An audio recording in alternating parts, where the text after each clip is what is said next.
Hello, friends, and welcome back to Malicious Compliance Stories. Today's story is about a company that cared more about appearances than the health of its workers. But before we begin, best way to support our channel is to leave comments, like, and subscribe with the turned-on bell so you don't miss the new video every single day. Here we go. They made me wear a boiler suit in 140-degree Fahrenheit heat. Then thieves hit the lot anyway. This happened a few years ago. I no longer work with this company because this MC isn't the first time where I thought my personal health and safety was taking the backseat to the requirements of the company. I work for a security company. My assignment was the vehicle depot lot for the gas company. My duties were to sit in an aluminum trailer shack in the corner of the lot and monitor for suspicious activity. In Philadelphia, many of these areas were targeted by catalytic converter thieves. I was also supposed to make a patrol every hour to ensure the security of the site. Other than my patrols and to use the bathroom, I was not permitted to leave the box for any reason. My uniform was my usual long-sleeve button-up shirt and long pants, but also I was required to wear a boiler suit and hard hat for safety from things I might encounter on my patrols. Originally, I only wore the boiler suit and hard hat to do my patrols because it was July and the air conditioner in the box didn't work. However, my site supervisor came for inspection and threatened to fire me if I wouldn't wear the boiler suit and hard hat while sitting in the box as well. So I did. The end of July, beginning of August 2022 was one of the worst heat waves in Philadelphia history. On a good day, it was 140 degrees plus in the box as it was made of aluminum and sitting in direct sunlight for the duration of my shift. 3 days in, and I passed out standing in the men's room from advanced heat stroke. The gas company staff called an ambulance for me. I was airlifted to the hospital. Traffic in this part of the city was notoriously terrible. Late afternoon, early evening, and every second counted. At the hospital, my body temperature was 105.6 degrees, and my pulse was a blistering 147. It took doctors 2 days to get my temperature back to normal and address all of the damage the excessive heat had done to my body. While I was getting life-saving care at the hospital, my abandoned post was infiltrated by 3 men who stole the catalytic converters from 18 vehicles. The parent company was livid, and when I was inquired as to why I wasn't at my post when the theft occurred, my doctor at the hospital took the phone and informed them of my condition upon arrival at the hospital. In the aftermath, I was reassigned. The broken air conditioner in the box was replaced by a 40,000 BTU unit that required a separate generator to power. A few weeks later, my security company lost its contract with the gas company after my replacement fell asleep in the box while the thieves returned to steal another 20 catalytic converters. Edit. To clarify, since a literal ton of you kept saying I screwed myself over accepting hush money from my job, at the time I was, and still am, homeless. I wasn't aware of free legal representation at the time, or I would have declined the paltry payoff they gave me. Most lawyers, upon finding out you're homeless, demand a retainer for their services, even on a slam dunk case like this one. Because I didn't know that I could get a lawyer for free on a case like this, I took the money. It was better than going through this whole ordeal and getting nothing. Wow, that's a brutal story. And honestly, it shows just how little some companies value the people actually keeping them running. And our second story. So you want to know everything I do in a day? Fine.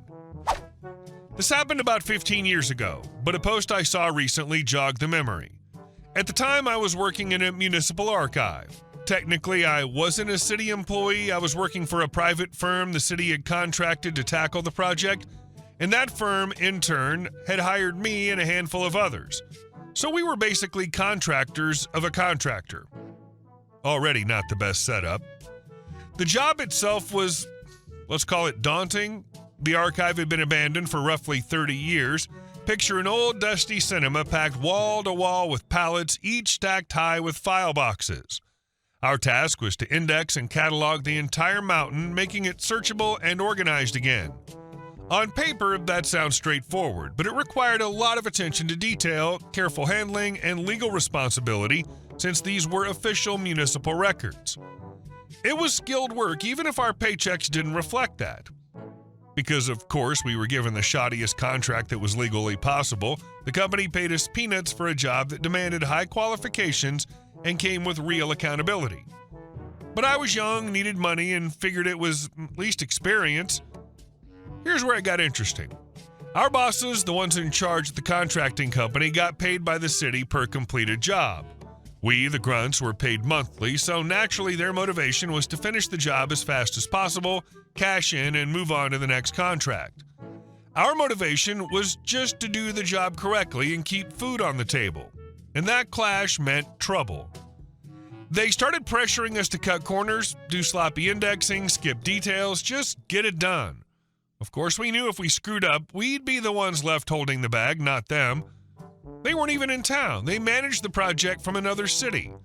Their brilliant way of keeping us motivated, they'd call us every single day, always 2 minutes before our clock out time, to demand a verbal rundown of what we'd done that day. And these weren't quick calls. No, these turned into half-hour lectures filled with guilt trips and pressure tactics, which meant we couldn't leave on time. That was a huge problem because the archive was in a remote town with awful transport connections. None of us drove, so we depended on a bus. Missed the last one at the right time, and you'd be sitting around for hours before another came. Then tack on an hour-and-a-half bus ride home. Basically, their little calls were robbing us of hours of our lives unpaid. I guess the idea was to make us uncomfortable enough that we'd start rushing the work to avoid being punished with these calls. But they didn't want to admit that out loud because legally in Spain they couldn't, especially given the nature of our contract. So instead, they framed it as, we just need to be updated daily. Cue malicious compliance. After the second time they pulled this nonsense, I changed tactics. From then on, I spent the last half hour of every single workday compiling an excruciatingly detailed written report.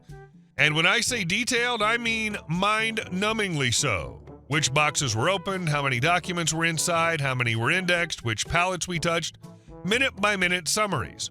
It was so tediously specific that it could have bored a court stenographer. And I'd email it to them at exactly my clock-out time. So when they inevitably called 2 minutes later, I answered cheerfully, "Oh, don't worry, you've got the daily update in your inbox. It took me half an hour to write. Now it's my time to go home. Bye." Click. Of course, this slowed work down. I was now spending 30 minutes every day on reporting instead of cataloging. But what could they say? They'd asked for daily updates. I gave them daily updates in writing with every last detail they could possibly want. And since Spanish labor laws are pretty strict, they couldn't just fire me without cause. The only way out for them would have been to cancel the entire city contract, something they weren't going to risk. In the end, they did call me back for another project later on, but when they tried pulling some other shady tactics, I pushed back again. Their response? They canceled the project entirely and let me go. The best part? They had the gall to say, "We'll call you for another one soon." They never did. And honestly, thank God for that. They wanted updates, you gave them updates in the most literal, airtight way possible. And the cherry on top? Their scheme actually slowed the project down. That's karma in its purest form. Their own nonsense backfired, and they couldn't even fire you without admitting they tanked the whole thing. And our next story. No one gets between me and my caffeine. This happened last week when I was on my way to work. For background, I'm in a D&D group that meets every Sunday and Tuesday night, and I have a bit of a knack for losing track of time and just not sleeping on those nights. So when I get ready for work, I stop at a gas station on the way and grab an energy drink and a breakfast sandwich, because if I don't, I'm absolutely dead for the day and can't deal with the crappy people I work with and for. I'm also a bit of a chubby 20-something girl who doesn't really wear makeup. Basically a nice way of saying I look a few shades better than an extra on The Walking Dead, but only because I'm not missing bits of skin. Anyway, I'm getting my sandwich and some gas for my car, and lucky me, I grabbed the last NOS in my favorite flavor, cherry. It's best. I then go over to the breakfast sandwich as the most Karen-y of Karens and her mid-teens failed abortion come in. She's getting a coffee and donut, and her spawn is over by the energy drinks. He begins whining about there not being any on the shelf as I grab my stuff and put it on the counter to be rung up. That's when the little brat sees I have my drink and begins complaining. And lucky me, that brings Karen's attention my way. "Hi," she said, obviously trying to push herself ahead of me in line. "Can my son have that?" My dead stare, though a suitable response, was rude, so I shook my head and said a tired, "No, I just bought it." They may have some in the back, though. She took offense and started mouthing off about how I should get one of those then. After all, her son had a test and they were in a hurry and didn't want to be late. Then you should probably ask now so that he's not late. I bought this one and I'm going to be late for work.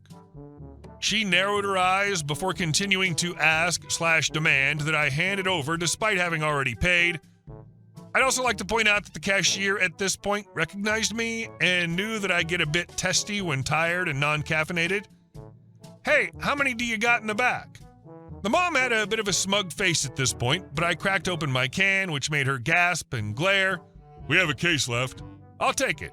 Mind if I pick it up after work?